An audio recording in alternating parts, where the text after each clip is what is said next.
वो शब्द दूध की खीर आज मोहे दर्शन दियो जी कबीर आज मोहे दर्शन दियो जी कबीर।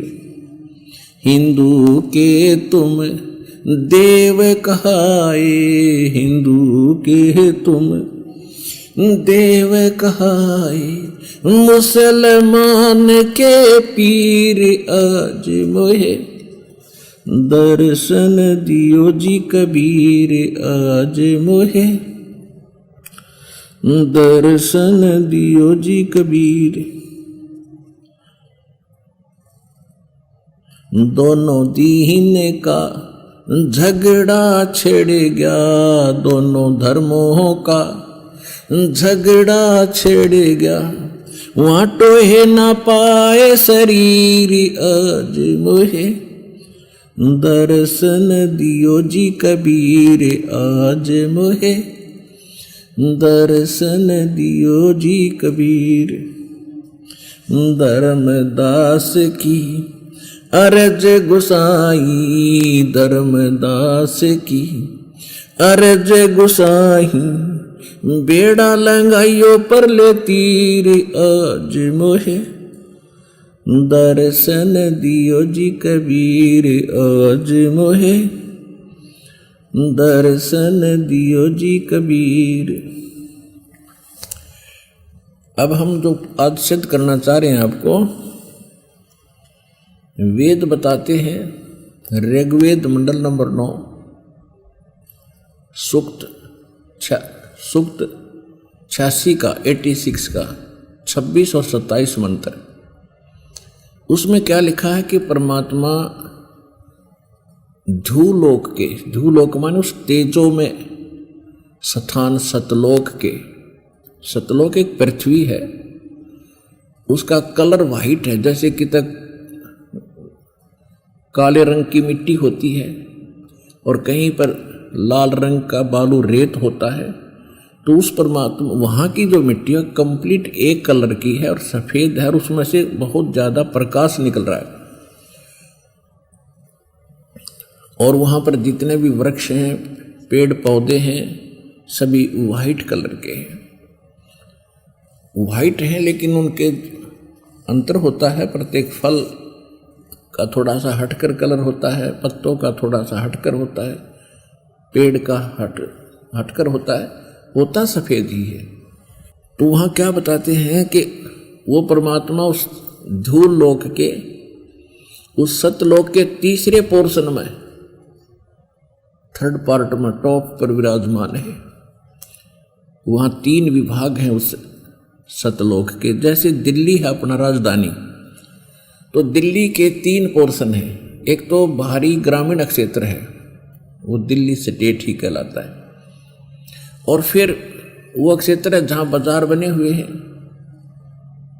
दूसरा, और तीसरा जहाँ पर हमारे प्रधानमंत्री जी और हमारी जो पार्लियामेंट बैठती है वो तीसरा स्थान है। इसी प्रकार वो परमात्मा भूलोक के तीसरे स्थान पर विराजमान है और वो परमात्मा वहाँ से चलकर आता है, बिजली जैसी गति से आता है, अच्छी आत्माओं को मिलता है और भक्तों के पाप नाश करता है जो साधना करते हैं। ऋग्वेद मंडल नंबर 9 सूक्त 86 मंत्र 26 और 27 में, ऋग्वेद मंडल नंबर 9 सूक्त 82 मंत्र 1, 2, 3 में, ऋग्वेद मंडल नंबर 9 सूक्त 54 के मंत्र 3 में, ऋग्वेद मंडल नंबर 9 सूक्त 20 मंत्र 1 में, ऋग्वेद मंडल नंबर 9 सूक्त 1 मंत्र 8 और 9 में, ऋग्वेद मंडल नंबर 9 सूक्त 94 के मंत्र 1 में, ऋग्वेद मंडल नंबर 9 सूक्त 95 के मंत्र 2 में, ऋग्वेद मंडल नंबर 9 सूक्त 96 यानी 96 के मंत्र 17 से लेकर 16 से लेकर 20 तक, और भी अनेक स्थानों पर इसका सारांश बता देता है दास कि वो परमात्मा 3 प्रकार से लीला करता है सभी प्राणियों की केयर टेक करने के लिए, देखभाल के लिए। एक स्थिति परमात्मा की है कि ऊपर ध्रुवलोक यानी सतलोक के तीसरे पोर्शन में, यानी टॉप मोस्ट प्लेस पे, शिखर में, सुन शिखर में, चोटी पर एक बहुत बड़ा गुम्बद है मालिक का, सफेद व्हाइट, और उसमें सिंहासन बना है, तख्त बना है भगवान का, और उस पे परमात्मा विराजमान है। जैसे राजा बैठते हैं अपने सिंहासन के ऊपर, ऐसे मालिक विराजमान है, और परमात्मा नर आकार हैं, कबीर सदृश हैं, कबीर साहिब जैसा ही उनका रूप है। उनके एक रोम में यानी एक बाल में करोड़ सूर्य मिला दे, करोड़ चंद्रमा, इतना प्रकाश है। और सिर पे मुकुट है जैसे राजा लोग पहनते हैं, और उसके ऊपर एक छत्र बना हुआ है। तो वो परमात्मा वहां विराजमान है इस रूप में। वहां से जब वो चलकर आते हैं, अपने उस तेज को हल्का कर लेते हैं, हल्का तेज पुंज का शरीर बना लेते हैं, क्योंकि एज इट इज रोशनी युक्त आ जाए, प्रकाश युक्त, तो हमारी चरम दृष्टि उन मालिक को देख नहीं सकेगी, जैसे उल्लू सूर्य नहीं देख सकता। यही स्थिति अपनी हो जाए, इसलिए वो अपने शरीर के उस नूर को, तेज को हल्का कर लेते हैं, सरल करते हैं, और फिर आकर के हमें मिलते हैं, हमें ज्ञान सुनाते हैं। ये तो वो 3 प्रकार से करते हैं। जैसे एक शिशु रूप धारण करके प्रत्येक युग में वो परमात्मा एक कमल के फूल पर विराजमान होते हैं। और कमल कहाँ होता है?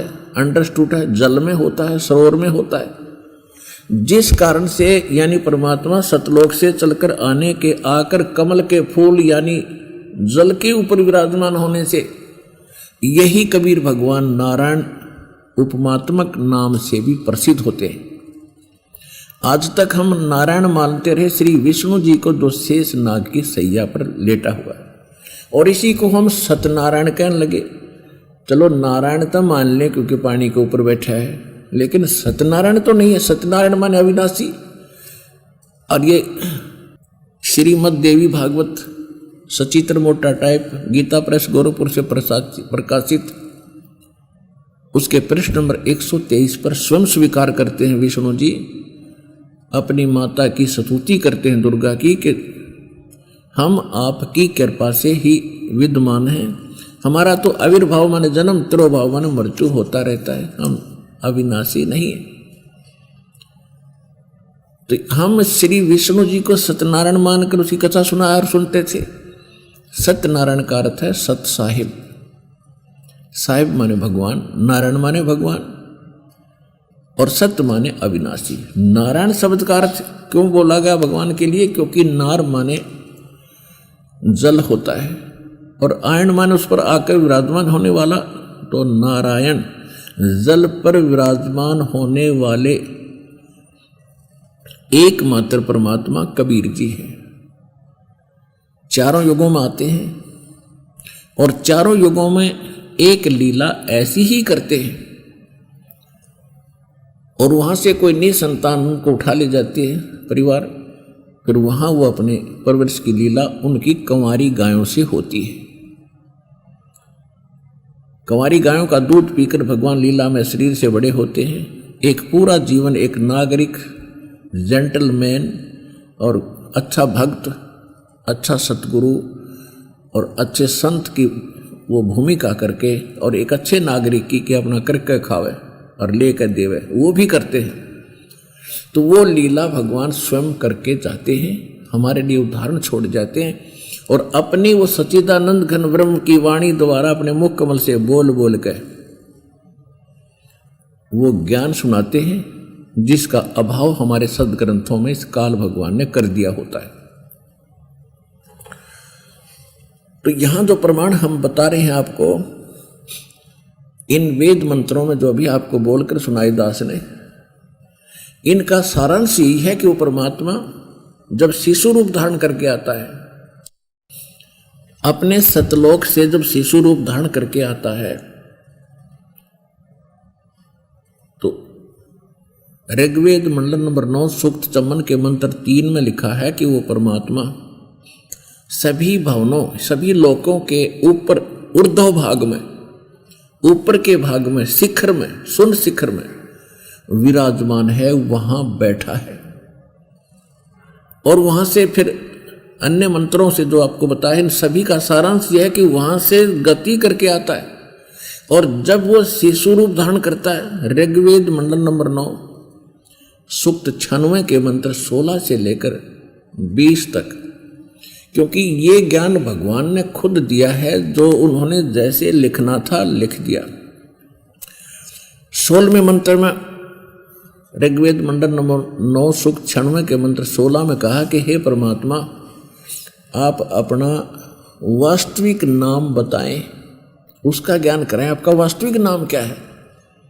तो 17वें मंत्र में, ऋग्वेद मंडल नंबर 9 सूक्त 96 के मंत्र 17 में कहा है कि वो परमात्मा जब शिशु रूप धारण करके आता है और एक लीला करता हुआ बड़े होते हैं, तो फिर वो अपने मुख कमल से अपनी महिमा की वाणी, कबीर वाणी, कबीर गिर भी लिखा उसमें, गिर भी माने वाणी द्वारा, कबीर वाणी द्वारा, वो कबीर नाम है उस परमात्मा का, कबीर नाम है। वो कबीर वाणी द्वारा अपने मुख कमल से बोल बोल कर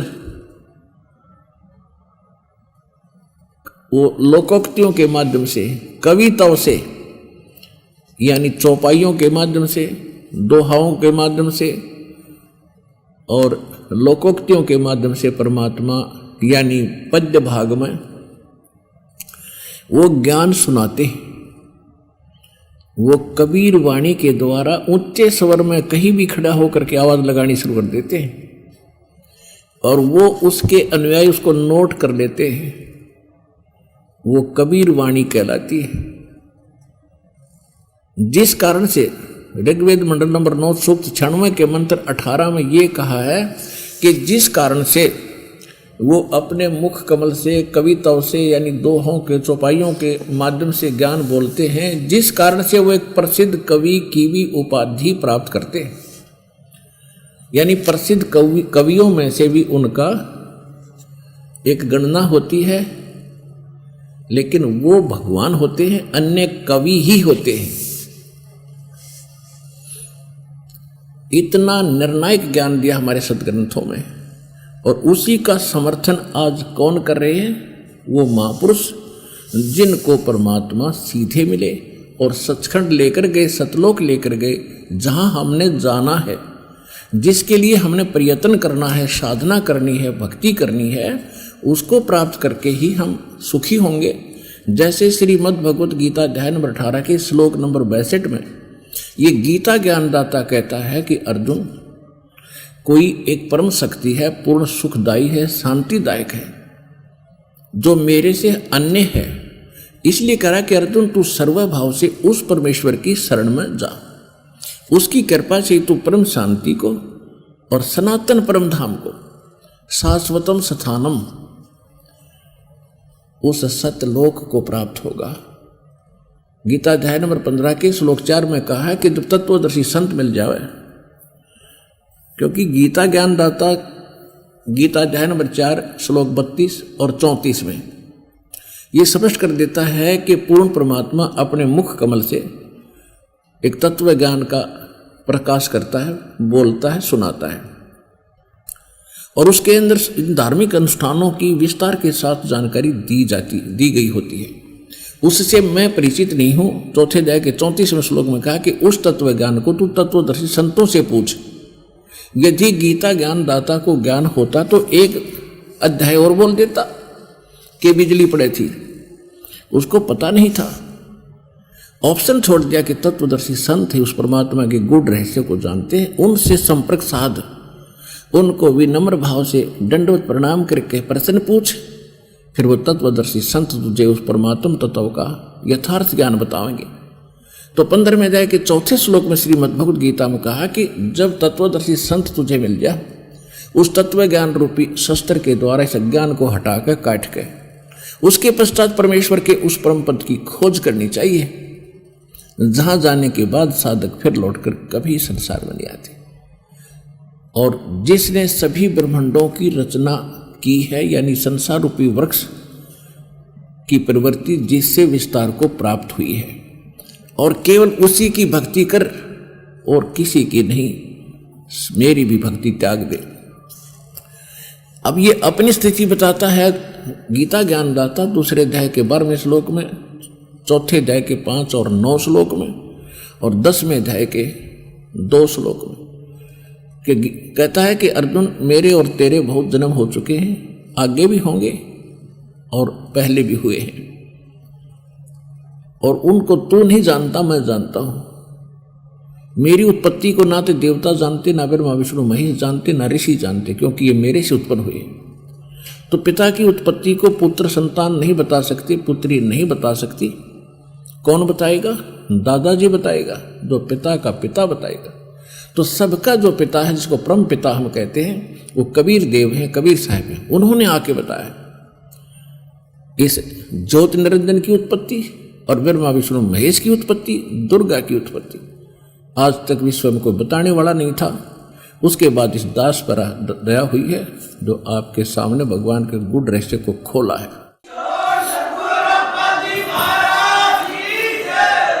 तो ये गीता ज्ञानदाता कहता है कि यदि तूने मेरी शरण में रहना है तो अर्जुन जन्म मृत्यु तेरी भी रहेगी। यानी 18वें अध्याय के 62वें श्लोक में जो कहा है और 15वें अध्याय के 4थे श्लोक में जो कहा है, तो वो सतिथि इस गीता ज्ञानदाता यानी सरपुरुष ब्रह्म की भक्ति से नहीं प्राप्त हो सकती, कि जहां जाने के बाद लौटकर फिर संसार में नहीं आते।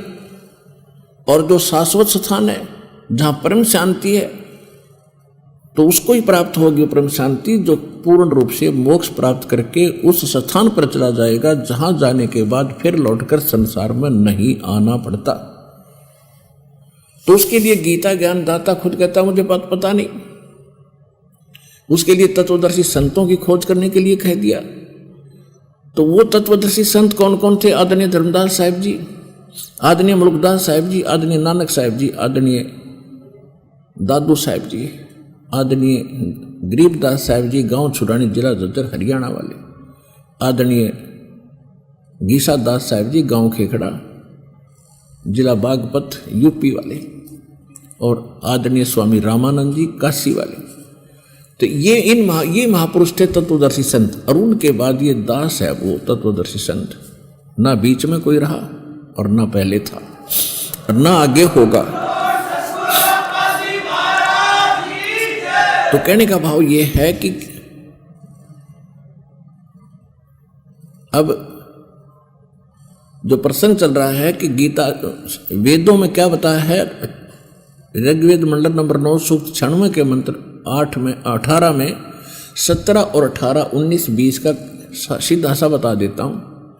इसमें यह कहा गया है कि वो परमात्मा जब शिशु रूप धारण करके प्रकट होते हैं